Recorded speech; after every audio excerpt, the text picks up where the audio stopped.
Les étudiants étrangers qui font leurs études aux États-Unis viennent d'échapper à une catastrophe industrielle. Je vous explique tout, mais vraiment, on marche sur la tête.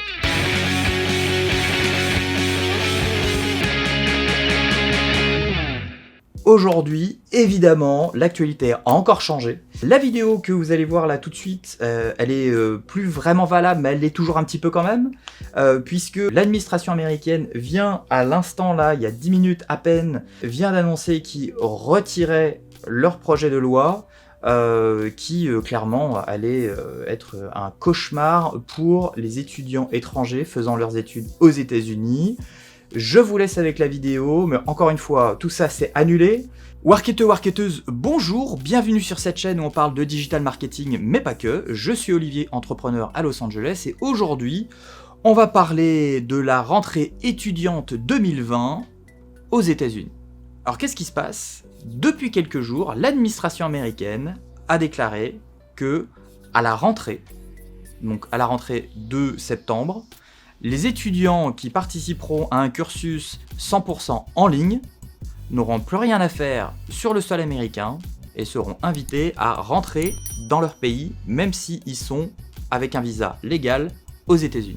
Qu'est-ce que ça veut dire ? Ça veut dire que si demain vous êtes étudiant, que vous avez un cursus déjà prévu aux États-Unis dans n'importe quelle université et que cette université n'ouvre pas à cause de la pandémie Covid-19 et qu'elle fait ses cours 100% en ligne, eh bien ça sert à rien de rester ou d'être sur le sol américain. Ils considèrent que vous pouvez suivre vos études à distance dans votre pays. Merci, au revoir.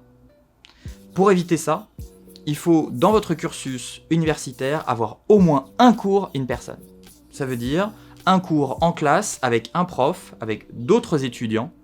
C'est ça la condition sine qua non pour pouvoir rester légalement sur le territoire à partir de la rentrée des classes. Perso, pour avoir fait l'intégralité de mes études en France, je trouve ça scandaleux. Parce que le coût des études universitaires aux États-Unis, ça coûte la peau du cul.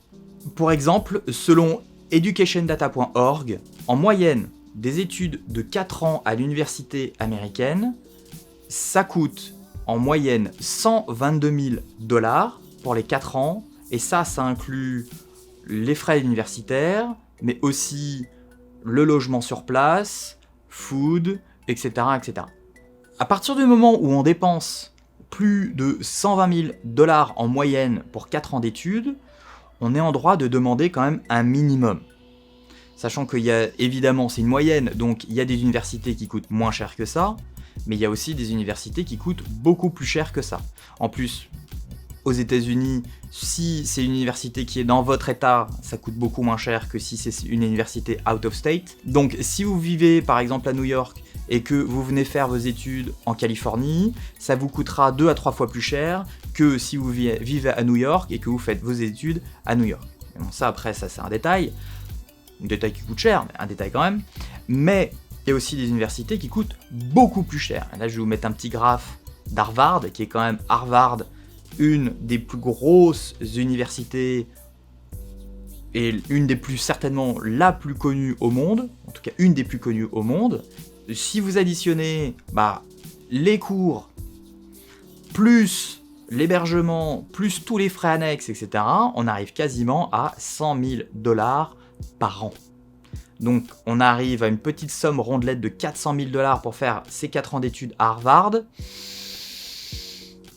Bon, évidemment, Harvard, à la rentrée, ils ont dit on va faire des cours principalement en ligne, donc vous pourrez toujours faire l'économie de tout ce qui est l'hébergement sur place et la bouffe, etc. Donc en gros, ça va vous coûter quand même 50 000 $ pour faire des cours en ligne. Et en plus, vous n'êtes même pas sûr de pouvoir rester sur le territoire américain si Harvard fait 100% online. Évidemment, déjà, Harvard, USC, donc l'université de Californie du Sud, ont déjà attaqué en justice le gouvernement américain pour essayer de bloquer et de faire en sorte que ça n'arrive pas. Mais c'est pas exclu que ça arrive quand même. Pourquoi le gouvernement américain fait ça ? Eh ben, tout simplement, le gouvernement met une pression de dingue sur les universités pour qu'elles rouvrent. Et pareil, ils font la même chose pour les petites écoles, pour les collèges, pour les lycées, en tout cas l'équivalent de collège et l'équivalent de lycée aux États-Unis. Ils mettent une pression de malade pour que, à la rentrée des classes, tout le monde rouvre leurs portes. Covid-19 ou pas Covid-19, si vous rouvrez pas, soit on arrête de vous donner de l'argent du gouvernement, soit vos étudiants, on les force à rentrer chez eux. Donc c'est un moyen pour le gouvernement de mettre la pression sur les universités pour les forcer à rouvrir. Le problème là-dedans, c'est que les universités, elles sont légalement responsables de la santé de leurs étudiants. Et dans un monde américain où les class actions sont monnaie courante, les universités vont certainement pas prendre le risque de contaminer leurs étudiants dans des campus qui seront des nids à microbes.